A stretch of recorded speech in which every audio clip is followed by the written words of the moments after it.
कि इजराइल ने एक खुफिया तौर से, इजराइल के मोसाद ने यह खबर दी थी अमेरिकन्स को कि ट्रंप की जान खतरे में है। इजराइल ने बोला कि देखो ये आज बना लेगा, कल बना लेगा या 10 साल के बाद बना लेगा।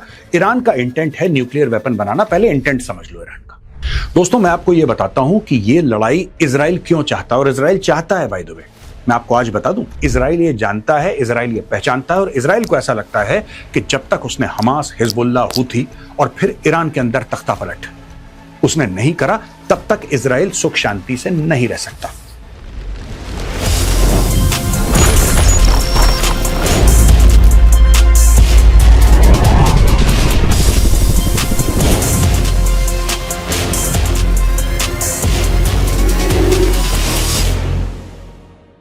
जय हिंद दोस्तों, मैं हूं मेजर गौरव आर्य और आप देख रहे हैं द चाणक्य डायलॉग्स। दो खबरें आज मेरे पास, दोनों खबरों के बारे में मैं आपके साथ डिस्कशन करूंगा दोस्तों, और दोनों का ताल्लुक सीधा सीधा ईरान वॉर से है। अब ये खबरें हैं क्या? सबसे पहले मैं आपको यह बताऊंगा कि खबर यह आ रही है कि इजराइल ने एक खुफिया तौर से, इजराइल के मोसाद ने यह खबर दी थी अमेरिकन्स को कि ट्रंप की जान खतरे में है। अब आप समझ लीजिए, आपको पता है कि डोनाल्ड ट्रंप गए थे कुछ दिन पहले तुर्की, नेटो का समिट था, वहां पे कई लोग आए थे, ट्रंप मिले और फिर ट्रंप ने अपने जहाज बदले।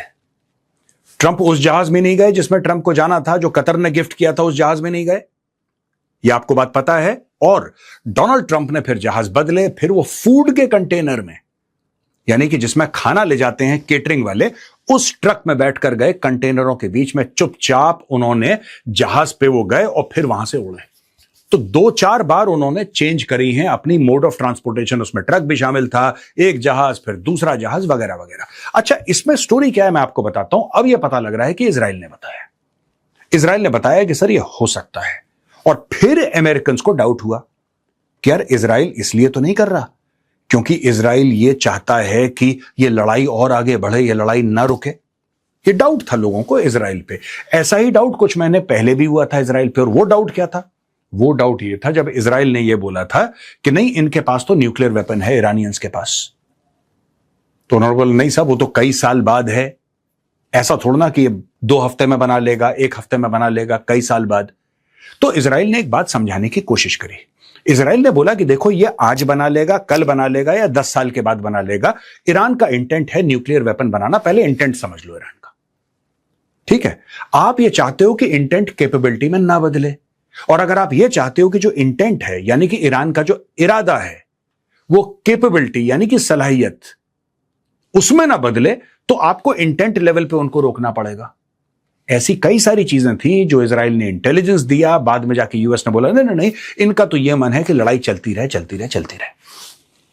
दोस्तों मैं आपको यह बताता हूं कि यह लड़ाई इजराइल क्यों चाहता है, और इजराइल चाहता है बाय द वे।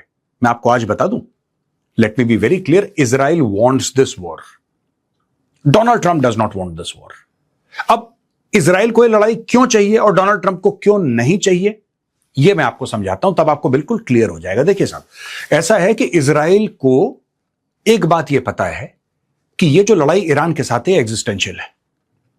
इजराइल इसमें एब्सोल्युटली क्लियर है, और इजराइल का कोई, इसमें इजराइल की कोई गलतफहमी नहीं है उनके मन में कि यार हो सकता है, उनका हो सकता नहीं, दे आर एब्सोल्युटली क्लियर।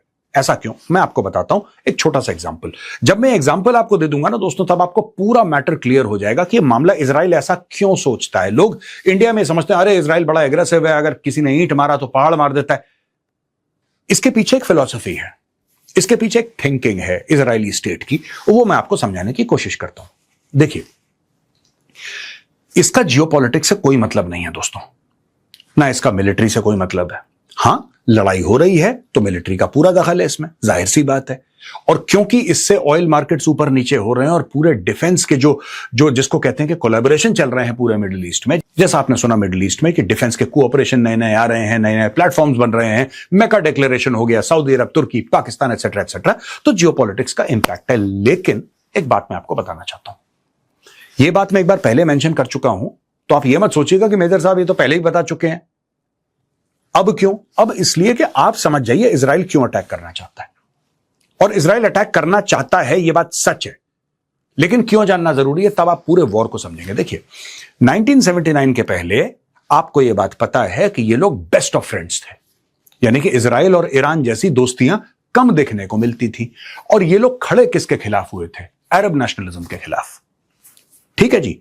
तो एक अकॉर्ड, द पेरिफेरी अकॉर्ड या पेरिफेरल अकॉर्ड बना, यानी कि वो देश, वो 2-4 देश जो कि अरब नेशनलिज्म से परेशान थे, चाहे वो आप तुर्की ले लीजिए, चाहे आप ईरान ले लीजिए, चाहे आप इजराइल ले लीजिए, राइट। इसमें मुस्लिम नॉन मुस्लिम की बात नहीं थी, इसमें अरब नेशनलिज्म की बात थी। ठीक है। तो अरब नेशनलिज्म के काउंटर पे इन लोगों ने अपना एक महाज तैयार किया। अब हुआ इसमें क्या, मैं आपको बताता हूं दोस्तों। सब कुछ ठीक चल रहा था। इजराइल ने बड़ी मदद ईरान की करी, ईरान ने बड़ी मदद इजराइल की करी, और सब कुछ एकदम फिट था, राइट। इनफैक्ट मैं आपको एक बात बताऊं कि जो इजराइल की सबसे बड़ी पाइपलाइन है, जो कि साउथ इजराइल से, ठीक है, थ्रू द रेड सी वाला जो इलाका है ना, बाबल मंदेब रेड सी, जो सबसे बड़ी इजराइल की पाइपलाइन है, वो ईरान के साथ मिलकर प्लानिंग करके फिर इजराइल ने बनाई थी। ये आप अपने मैप पे देख सकते हैं इसको। And it goes from south Israel to लगभग आप समझ लीजिए कि नॉर्थ इजराइल तक जाती है। और इससे बड़ी पाइपलाइन इजराइल में है नहीं, और वो ईरान के चलते बनी थी। ईरान के चलते इसलिए बनी थी क्योंकि तेल वहां से आ रहा था, और सुएज कैनाल इजिप्ट ने ब्लॉक कर दिया था। मैं बात कर रहा हूं 1967 की। अब बात यह थी कि बिल्कुल जिसको हम प्याला हम निवाला कहते हैं, एक बहुत अच्छी दोस्ती हुआ करती थी इजराइल और ईरान के बीच में। 1979 के अंदर आ गए खुमैनी, पुराने वाले खुमैनी आ गए, और अचानक दुश्मनी हो गई। और पहले तो इजराइल को यह समझ में नहीं आया कि ठीक है, तख्ता पलट हुआ है, शाह भाग गया वहां से, ठीक है, पर ये लोग इजराइल को दुश्मन क्यों समझ रहे हैं? हमने तो इनके खिलाफ कुछ भी नहीं करा, हमने इनके खिलाफ कुछ भी नहीं किया। क्या इसके पहले 1979 के पहले इजराइल और ईरान के बीच में कोई लड़ाई हुई थी?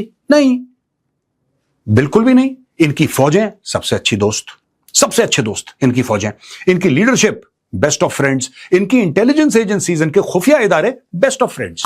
तो अचानक 1979 में ऐसा क्या हो गया कि इजराइल जो है वो यहूदी दुश्मन बन गया।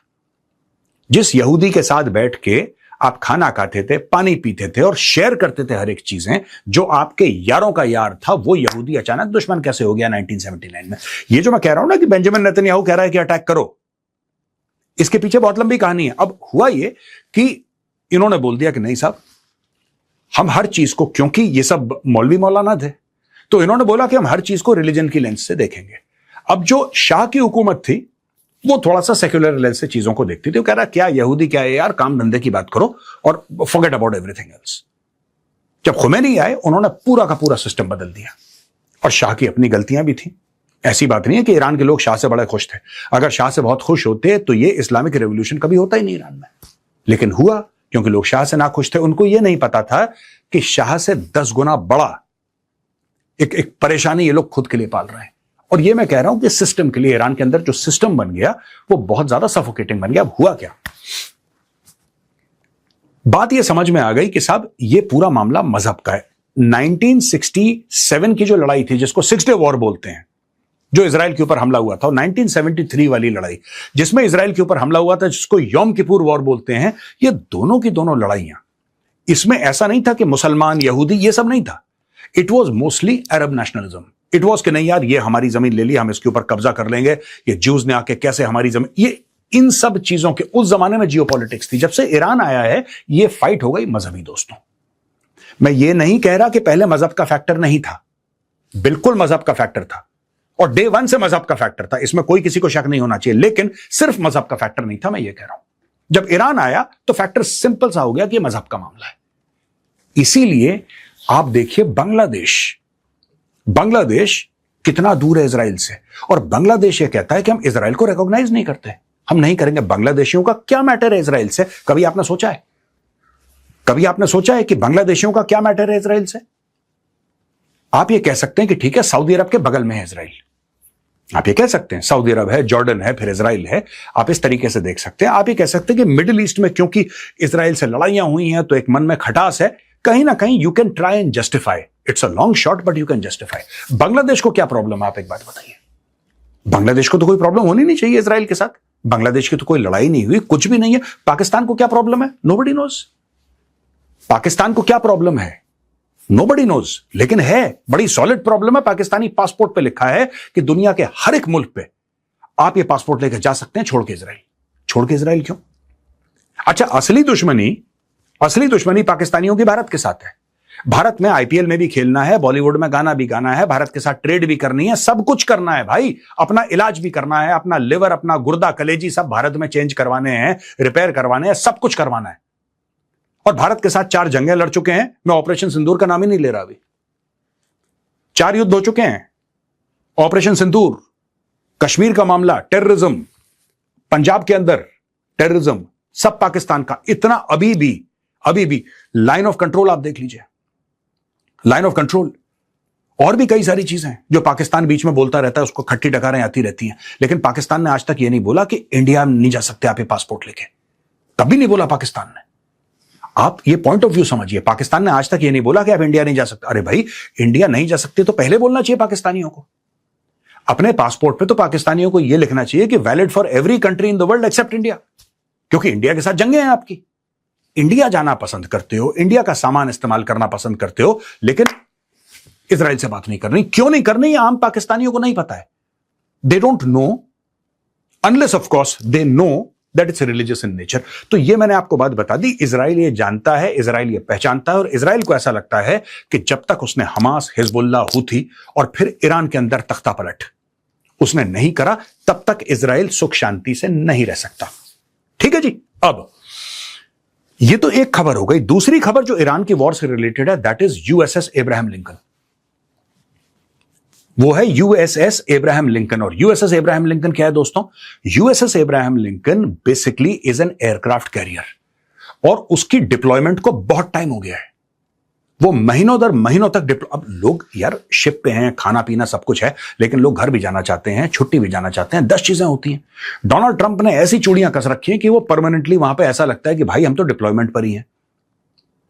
वहां पे इतना ज्यादा स्ट्रेस हो गया, इतना ज्यादा टेंशन हो गया है वहां पे, क्योंकि वैसे ही अमेरिकन थोड़े से, ये मेरा ओपिनियन है, और मैं हो सकता है बिल्कुल गलत हूं दोस्तों, maybe I am absolutely wrong, but मुझे लगता है थोड़े से सॉफ्ट है अमेरिकन। ये बटन बुटन दबा के मिसाइल मार देते हैं, जब लड़ने की बात आती है फिर इनको लगता है, वो एमटीवी वाली जनरेशन है उनकी थोड़ी सी ना, वो थोड़ा सा उस टाइप के हैं कि मतलब my feelings are hurt type की, उस टाइप के लोग हैं थोड़े से, वो उनकी फीलिंग्स हर्ट हो जाती है, तो ये सब हो जाता है। तो अब वो लोग क्या कह रहे हैं, खबर ऐसी आ रही है कि they are jumping from ships.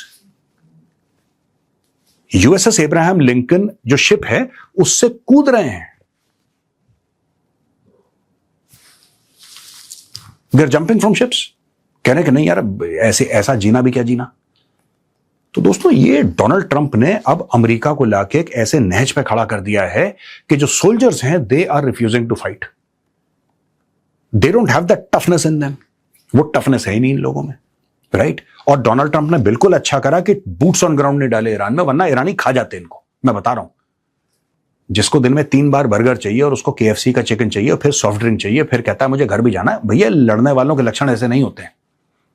जो लड़ता है ना, he is very emotionally, not only physically, emotionally and mentally very tough people when you go to war. And this Iran has proved that they are emotionally and mentally tougher than the Americans. इनके तो base पे बम गिरे, ये five-star hotel में check in इन्होंने कर लिया। आपको पता है ना ये बात? अमेरिकन के ऊपर जब वहां पे बम गिरे और ड्रोन गिरे तो भाइयों ने अपना बेस छोड़ा, अपना हथियार पकड़े और ये चले गए 5-स्टार होटल में, 4-स्टार होटल में चेक इन कर लिया इन लोगों ने। कह रहा पैसे की कोई कमी नहीं है, सरकार हमारी देगी, जाओ। They're staying in hotel, they're chilling है, रूम सर्विस चल रही है वहां पे। तो आज की तारीख में देखिए कितनी बड़ी खबर है कि USS Abraham Lincoln, one of the biggest ships, nuclear powered aircraft carrier, floating city, 5000 से ज्यादा बंदे उसके अंदर है डिप्लॉयड, और वहां पे लोग कूद रहे हैं पानी के अंदर। ऐसी मीडिया ने खबर दी है कि कूद रहे हैं। तो मैंने दोनों तरफ की खबर आपको बताई दोस्तों। एक इजराइल का माइंडसेट मैंने आपको बताया, और यहां पे अमेरिकन का माइंडसेट बताया। ऐसा नहीं है कि इजराइल जंग पसंद करता है। It's not that Israel loves war, but Israel knows that there is no other alternative but war, क्योंकि ये चीज खत्म नहीं होगी। आप देखते हैं ना, बांग्लादेश, कोई लेना एक ना लेना दो, दुश्मनियां पाल रखी हैं। ऐसे कई देश हैं जिन्होंने दुश्मनियां पाल रखी हैं इजराइल से, और आज तक इजराइल ने वहां पे जाके चिड़िया नहीं मारी होगी। कोई कनेक्शन ही नहीं है, कोई इजरायली गया ही नहीं वहां पे, कोई वहां पे there is no diplomatic mission, there is no embassy, there is nothing, कुछ नहीं है वहां पे, कुछ भी नहीं है। लेकिन नफरत है यहूदियों से। अब क्यों नफरत है आप बेहतर जानते हैं, लिखिए कमेंट्स में। आज का वीडियो यहीं पे खत्म होता है दोस्तों। जय हिंद, वंदे मातरम, भारत माता की जय।